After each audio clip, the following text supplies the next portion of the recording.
Aksi mogok sopir di Ambon, angkot yang beroperasi langsung diberhentikan. Ratusan angkutan kota atau angkot dikerahkan untuk mogok narik Senin 30 September 2024 hari ini.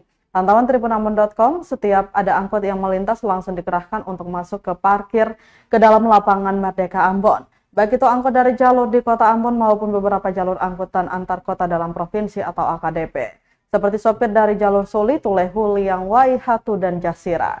Meski ada sopir angkot yang menolak, namun mereka tetap terpaksa mengikuti arahan.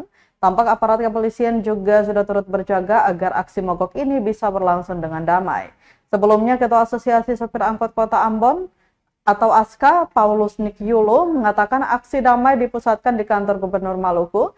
Dengan itu tidak ada pelayanan muat penumpang dalam satu hari itu. Dikatakan aksi ini berkaitan dengan tuntutan mereka perihal semakin menjamurnya transportasi online di Kota Ambon dan persoalan lain yaitu masalah penataan Terminal Mardika dari para pedagang.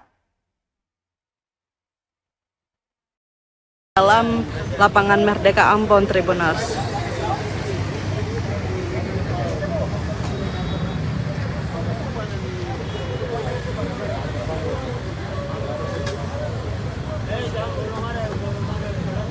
Download Tribun X sekarang, menghadirkan lokal menjadi Indonesia.